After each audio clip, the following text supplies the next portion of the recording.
Bismillahirrahmanirrahim. Assalamualaikum warahmatullahi wabarakatuh. Perkenalkan, kami dari kelompok 10 pengamen yang beranggotakan dari 5 orang, yaitu M. Taufikul Hakim, lalu ada saya sendiri, Akbar Abi Hamzah, dan teman saya M. Wildan Syakuro, M. Alvin Zamani, dan Ersa Rahmadinata. Dan di sini kami akan menjelaskan materi tentang dasar perencanaan dan manajemen strategi. Perencanaan adalah sebuah proses yang dimulai dari penetapan tujuan organisasi, menentukan strategi untuk pencapaian tujuan organisasi tersebut secara menyeluruh, serta merumuskan sistem perencanaan yang menyeluruh untuk mengintegrasikan dan mengkoordinir seluruh pekerjaan organisasi hingga tercapai tujuan organisasi. Pengertian tersebut menurut Robin dan Coulter. Jadi sebenarnya bukan hanya organisasi ya, semua apapun yang kita lakukan butuh perencanaan. Nah, apalagi di dalam bentuk organisasi nih, nggak mungkin kan kalau misalkan kita nggak ada rencana untuk mencapai goals atau tujuan dalam organisasi tersebut. Nah, kemudian pengertian perencanaan dapat kita lihat dalam 3 hal, yaitu pertama dari sisi proses. Nah, apa sih yang dimaksud dengan sisi proses? Jadi, semua proses dasar yang digunakan untuk memilih tujuan dan menentukan bagaimana tujuan tersebut akan dicapai. Nah, jadi jika kita memiliki orientasi untuk mencapai tujuan, pasti di situ ada berbagai macam cara untuk dipilih dan bagaimana proses itu agar bisa tujuan tersebut tercapai. Nah, kemudian yang kedua dari fungsi manajemen. Nah, di sini ialah di mana pimpinan menggunakan pengaruh atas wewenang untuk menentukan atau mengubah tujuan dan kegiatan organisasi. Jadi pastinya semua organisasi atau apapun yang memiliki tujuan, pasti di situ ada pimpinan atau pemimpin yang memimpin suatu tujuan tersebut. Nah, disinilah fungsi para pemimpin untuk memanage atau mengatur semua yang sudah dari sisi proses tadi. Kemudian ada sisi manajemen. Nah, kemudian yang ketiga yaitu pengambilan keputusan. Yaitu perencanaan merupakan pengambilan keputusan untuk jangka waktu yang panjang atau yang akan datang mengenai apa yang dilakukan, bagaimana melakukannya, hingga implementasi perencanaan tersebut dibuktikan kemudian hari. Nah, jadi dari sebelumnya fungsi manajemen ini relate ya sama pengambilan keputusan. Jadi dari pimpinan tadi, di sini dialah yang mengambil keputusan atau mengambil keputusan secara bersama, baiknya bagaimana untuk langkah ke depannya agar tujuan yang diinginkan tercapai. Nah, berikutnya ini fungsi perencanaan. Apa sih sebenarnya harus ada perencanaan setiap kita mempunyai suatu tujuan? Nah, di sini ada 4 nih. Yang pertama, perencanaan sebagai pengarah. Jadi pentingnya perencanaan yaitu kita tahu nih tujuan kita kemana. Jangan sampai tujuan kita ke A tapi malah mengarah ke B. Nah, jadi peranan perencanaan itu di sini. Jangan sampai kita malah tujuan kita ke yang lain. Nah, kemudian yang kedua, perencanaan sebagai minimalisasi ketidakpastian. Jadi nih, seandainya kita di tengah jalan ada yang tidak pasti, maksudnya kita bingung mau kemana atau langkah kita harus kemana, keputusan kita harus kemana. Nah, jadi di sini perencanaan awal, apa yang sudah direncanakan di awal, kita sudah tahu nih, oh ini harusnya ke sini dan ini harusnya ke sini. Nah, inilah fungsinya perencanaan. Kemudian perencanaan sebagai minimalisasi pemborosan sumber daya. Nah, jadi di awal pastilah semua yang mempunyai tujuan harus memperhitungkan sumber daya. Jangan sampai di tengah jalan malah ada sumber daya yang tidak jelas. Nah, kemudian perencanaan sebagai penetapan standar dalam pengawasan kualitas. Nah, jadi seharusnya semua perencanaan sudah memiliki SOP. Jadi semua yang kita lakukan itu harus memenuhi standar operasional prosedur. Nah, kemudian ada 4 tahap dasar perencanaan. Menurut Hani Handoko, kegiatan perencanaan pada dasarnya melalui 4 tahap sebagai berikut. Nah, yang pertama yaitu menetapkan tujuan atau serangkaian tujuan. Nah, jadi nih, ini dasar banget dari serangkaian perencanaan. Nah, jadi kita harus menentukan apa sih tujuan kita, mau kemana sih. Nah, jadi di sini dasarnya, jangan sampai dari sini kita tidak jelas mau kemana. Nah, kemudian yang kedua, merumuskan keadaan saat ini. Nah, jadi apa yang kita rencanakan harus sesuai dengan kondisi pada waktu tersebut. Nah, jangan sampai kita berpacu dalam hal-hal yang sudah berlalu. Itu sangat tidak relevan. Nah, kita harus mengikuti apa sih kondisi pada saat ini. Nah, kemudian yang ketiga, mengidentifikasikan segala kemudahan atau hambatan. Nah, ini bisa melalui analisis SWOT. Nah, dan hambatan juga bisa kita membuat serangkaian manajemen risiko. Nah, ini sangatlah penting. Jadi hambatan ini, nah dari kita menganalisis hambatan, kita bisa juga meminimalisir hambatan. Nah, kemudian yang terakhir, mengembangkan rencana atau serangkaian kegiatan untuk pencapaian tujuan. Nah, setelah semuanya selesai, 3 tahap tadi, barulah kita mengembangkan rencana nih, apa rencana kita selanjutnya. Nah, itu saja yang bisa saya sampaikan. Terima kasih. Selanjutnya ada hubungan perencanaan dengan fungsi lainnya. Fungsi perencanaan serta kegiatan manajerial lainnya adalah saling berhubungan, bergantung atau berinteraksi. Berikut ini adalah beberapa hubungannya. Yang pertama, ada pengorganisasian atau organizing, yaitu sebuah perencanaan untuk menunjukkan cara dan perkiraan bagaimana mengorganisasikan sumber daya organisasi untuk mencapai efektivitas paling tinggi. Yang kedua, ada pengarahan atau directing, adalah perencanaan untuk menentukan kombinasi paling baik dari sumber daya yang diperlukan untuk mengarahkan, mempengaruhi, dan memotivasi karyawan. Yang ketiga, ada pengawasan atau controlling, yaitu perencanaan dan pengawasan yang saling berhubungan erat. Pengawasan bertindak sebagai kriteria penilaian pelaksanaan kerja terhadap sebuah rencana. Jenis-jenis perencanaan. Secara umum, perencanaan dapat dibedakan menjadi 3, yaitu berdasarkan ruang lingkupnya, berdasarkan tingkatannya, dan berdasarkan jangka waktunya. Yang pertama, ada perencanaan berdasar ruang lingkup. Perencanaan berdasar ruang lingkup ini dibagi menjadi 3 lagi. Yang pertama, ada rencana strategis atau strategic planning, yaitu perencanaan yang di dalamnya terdapat uraian mengenai kebijakan jangka panjang dan waktu pelaksanaan yang lama. Umumnya, jenis perencanaan seperti ini sangat sulit untuk diubah. Yang kedua, ada rencana taktis atau tactical planning, yaitu perencanaan yang di dalamnya terdapat uraian tentang kebijakan yang bersifat jangka pendek, mudah disesuaikan aktivitasnya selama tujuannya masih sama. Yang ketiga, rencana terintegrasi atau integrated planning, yaitu perencanaan yang di dalamnya terdapat penjelasan secara menyeluruh dan sifatnya terpadu. Yang kedua, ada perencanaan berdasarkan tingkatan. Perencanaan berdasarkan tingkatan dibagi menjadi 3, yaitu rencana induk atau master plan, yaitu perencanaan yang fokus kepada kebijakan organisasi di mana di dalamnya terdapat tujuan jangka pendek dan ruang lingkup yang luas. Yang kedua, ada rencana operasional atau operational planning, yaitu perencanaan yang fokus kepada pedoman atau petunjuk pelaksanaan program-program organisasi.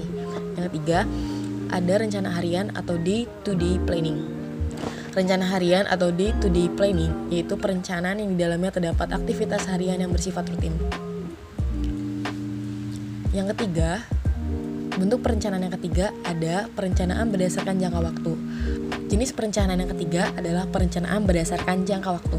Perencanaan berdasarkan jangka waktu ini dibagi menjadi 3. Yang pertama ada rencana jangka panjang atau long term planning, yaitu perencanaan yang dibuat dan berlaku untuk jangka waktu 10-25 tahun.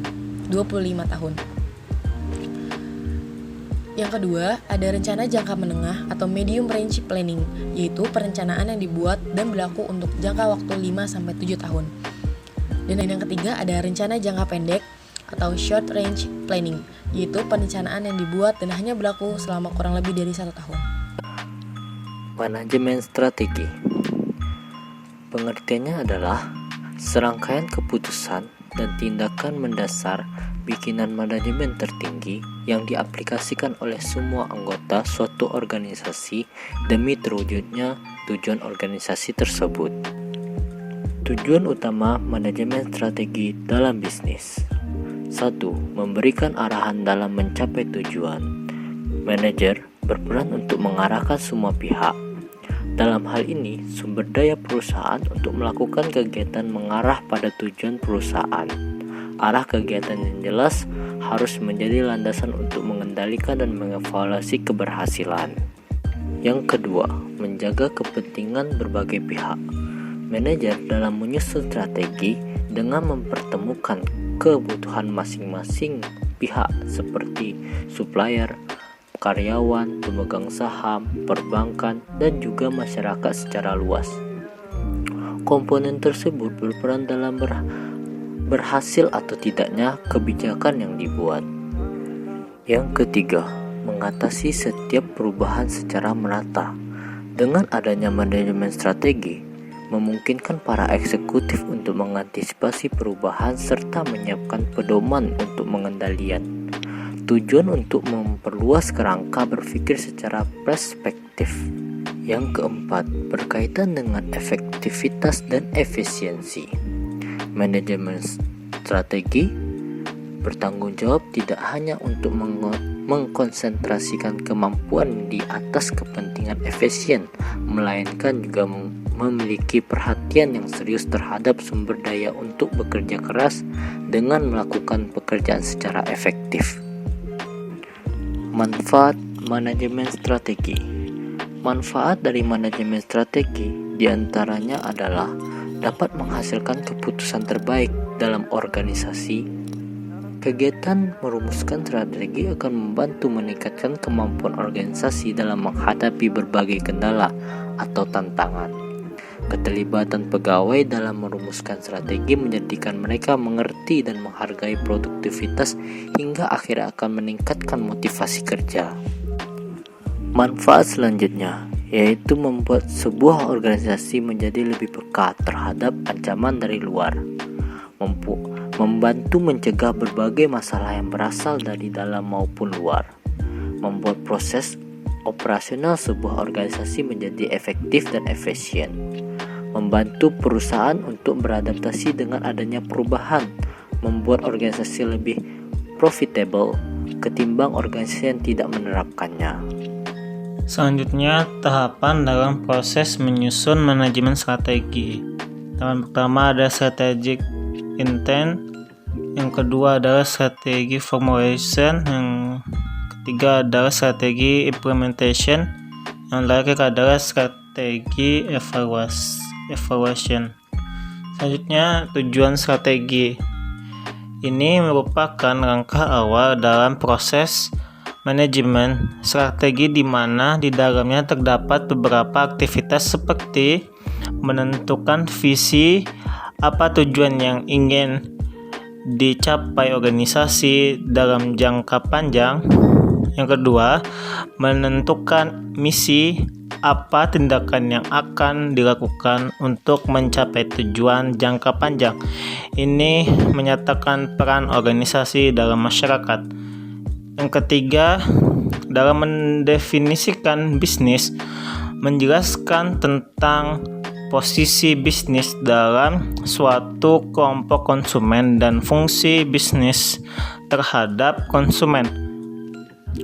Yang keempat, model bisnis, menjelaskan tentang bagaimana cara bisnis akan menghasilkan pendapatan. Yang terakhir, alasan yang ingin dicapai, yaitu berfungsi sebagai tolak ukur untuk menentukan kinerja organisasi atau suatu perusahaan.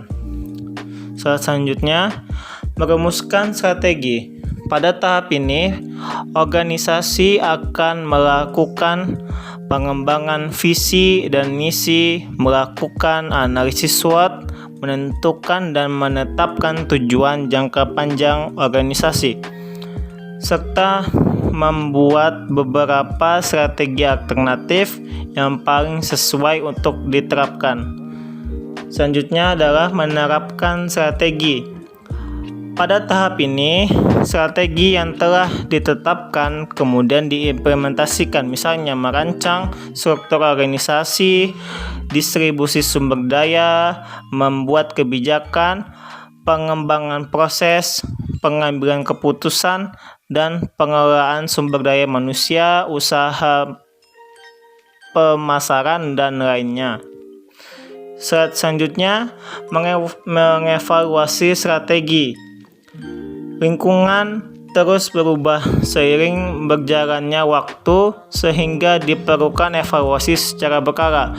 Tujuannya untuk melihat faktor-faktor baik secara internal maupun eksternal perusahaan. Oke, baik. Jadi selanjutnya berikut ini adalah bagaimana cara efektif menyusun strategi bisnis. Jadi yang pertama itu ada berpikir kritis, berpikir kreatif, lalu yang ketiga berani mengambil resiko, berpikir terbuka dan opportunities, dan yang terakhir ada menjadi orisinil. Oke, jadi yang pertama itu berpikir kreatif. Jadi seseorang yang berpikir kreatif akan lebih mudah dalam mengetahui masalah-masalah yang ada saat ini. Dengan mengetahui suatu masalah, seseorang nantinya akan berusaha mencari jalan keluar. Nah, dalam menjalankan strategi yang baik, seseorang perlu berpikir kritis. Jadi dibutuhkan sekali ini berpikir kritis untuk dapat mengidentifikasi masalah yang terjadi dalam lingkup internal maupun eksternal, sehingga akan mengurangi resiko kegagalan dalam bisnis. Lalu yang kedua itu akan berpikir kreatif. Dalam melakukan usaha bisnis, kita dituntut untuk berpikir kreatif, terutama dalam menentukan jenis produk atau barang yang akan diproduksi. Keunggulan suatu produk atau jasa serta kebutuhannya dalam kehidupan masyarakat akan membantu menarik minat mereka untuk menggunakannya. Lalu yang ketiga, berani mengambil risiko. Itu bisnis adalah dunia yang keras kan ya, penuh lika-liku dan tidak ada yang berjalan mulus. Jadi ya selalu naik turun lah ya. Jadi ada naik turun, ada manis, ada pahit gitu kan. Gak selalu berjalan mulus gitu. Dan untuk memulai suatu bisnis itu dibutuhkan orang-orang yang berani mengambil resiko. Orang yang ragu akan mengalami kesulitan bahkan untuk memulai sekalipun. Tapi pada pelaksanaannya, seseorang yang berani mengambil risiko juga perlu bekerja keras agar usaha yang dijalankannya berbuah manis. Jadi jangan asal mengambil risiko tapi nggak tahu analisisnya, nggak tahu apa-apa gitu kan. Ya harus bekerja keras juga, harus usaha juga. Jadi lalu yang keempat, berpikir terbuka dan opportunities. Berpikir terbuka sangat penting ya dalam bisnis, terutama melihat bisnis Anda dalam sudut pandang yang berbeda untuk memunculkan ide baru. Orang yang berpikir terbuka akan lebih mudah bangkit dan membangun terhadap kritik dari orang lain. Seseorang yang opportunities akan lebih mudah dan mencari dan memanfaatkan peluang yang ada. Terus yang terakhir, menjadi orisinil, ciptakan produk yang dapat menjadi ciri khas ya dari usaha yang Anda geluti tanpa perlu menjiplak orang lain lah. Jangan plagiat ataupun ya mengikuti konsep orang lain. Jadi konsep sendiri, originalitas, karena itulah yang membedakan produk Anda dari produk lain di mata konsumen. Intinya ciri khas. Oke, baik, mungkin itu saja penjelasan dari kelompok kami. Kurang lebihnya mohon maaf. Terima kasih. Assalamualaikum warahmatullahi wabarakatuh.